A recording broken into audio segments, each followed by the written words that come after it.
promised, we are going to make Felix a cat now, which is very similar to how we did Mickey Mouse.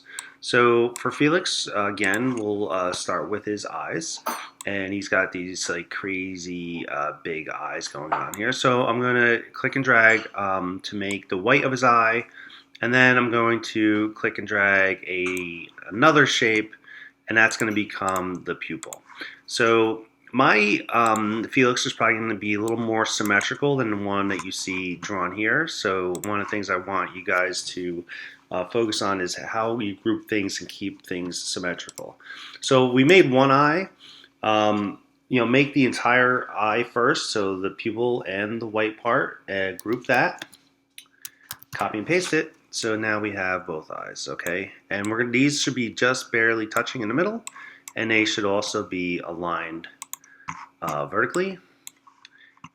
This looks like it needs to be nudged over just a little bit so they're just nice and touching. You probably want to zoom in when you're working on stuff like this. Okay. All right, so that looks pretty good. So what I'm going to do is I'm going to take that and group it. These might be a little too fat, so I'm just going to scale them in. Okay. Now, Felix's nose is easy. It's just like a fat nose that goes underneath here. It's not quite tucked in underneath his eyes. So, we'll just slap that in there. Again, if the eyes have been grouped together, so when you select one, both of them are grouped, you can now align it. If you didn't group the eyes, you'll end up with a cyclops. So make sure you group things in pairs if that's how it goes. The mouth is the same way we did Mickey. This time, this is going to be kind of a little bit of a wider than circle ellipse for the bottom of the mouth, maybe a circle, I'm not sure.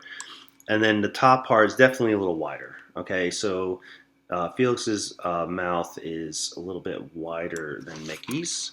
So something like that. So I'm looking at the piece that's outside of these two shapes, right? So it's outside of the big ellipse, this piece right down here. So this is a subtract. I'm subtracting the big piece from the smaller piece. How far does the smile go? It goes pretty much to the end of the eyes, and then it runs off into the dimples. And again, since we have a crescent shape here, and that's what the dimples are going to be, I can just simply copy and paste this. The dimples on Felix look a little bit more scaled in. So you saw how I scaled that in there a little bit. And I'm just manipulating the shape with the scale tool. And then I'm just going to plop this here on the very end of his mouth. And I will reflect that. So I'm going to double click on the reflect tool, hit copy. So now I have two of them. And I can slap this over here. I'm going to actually group the two dimples together so that when I center everything, that'll work out.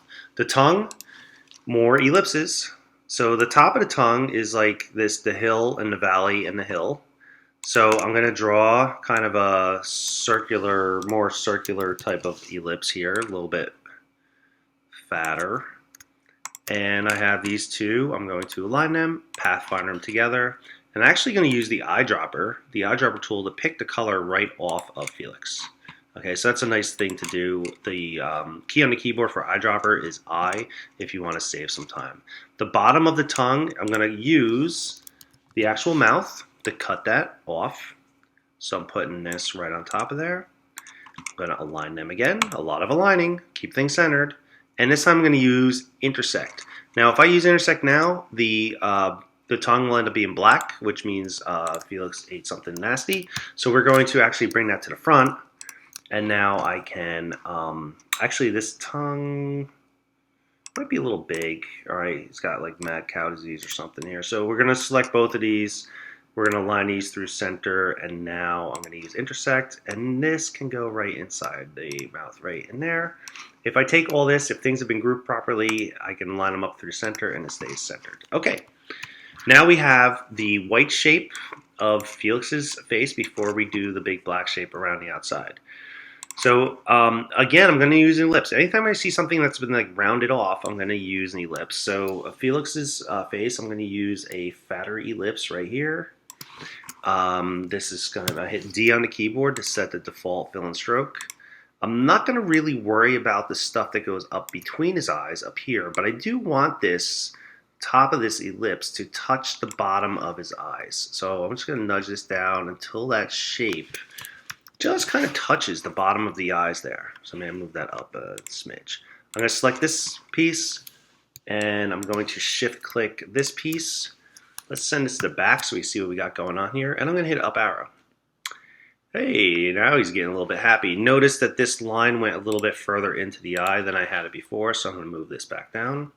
I'm using the arrows on the keyboard to just nudge things around. All right, so that's looking pretty good. Actually, probably everything over here is probably going to come up a little bit. So if I selected this and this side here, I could actually bring this up a little higher. Bring this down a little more. So I'm going to I've noticed there's a little bit too much space in here, and I think the nose is probably a little bit too big. So I'm going to just scale this down a little bit. I'm going to take all this stuff besides the face and move this up a little bit. And I can move this up a little bit. Maybe scale it down a little bit more. Let's recenter all this, see where we are. All right, we're close. I'm gonna move the eyes down a little bit. And now I'm starting to feel pretty good about it. The smile might end up should be maybe a little higher than that, but I'm not gonna go too crazy. All right, rectangle tool. I'm using a rectangle tool. This is kind of my way of sweeping things under the rug. So there's a space there in the middle of the eyes that I need to connect this shape that's right in here to the kind of the hot dog shape at the bottom of the face. So I need a shape that's going to fill in that spot without going past outside the eyes or above the eyes or anything. And I want to connect it to this shape down here. So I'm going to shift click the hot dog, boomerang, banana shape, whatever you want to call that, put those together, send that to back. All right, let's make the stroke a little bit thicker here because it seems like it should be a thicker stroke. And now we can start finishing Felix's head. This top piece is definitely rounded. So I'm just gonna put a circle that's just like barely fits around Felix's eyes. Make it black, send it to the back. All right. Now this outside shape we gotta manipulate. So I'm gonna use the pen tool. I'm going between Felix's eyes. This is a regular pen tool. I'm going to click for the top of his ear. Now, I'm not going to try to draw a curve, all right, because if you're good with the pen tool, you can click and drag a curve there, but you don't really need to do that yet. So I'm going to show you a different tool. So I'm going to click, click, click, click to make that extra little whisker there, and I'm going to close that shape.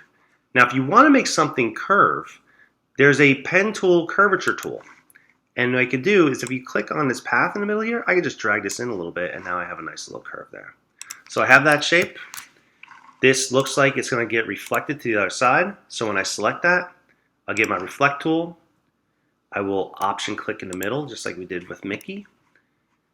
All right, vertical, 90, copy, bip, bam, boom. These three pieces go together.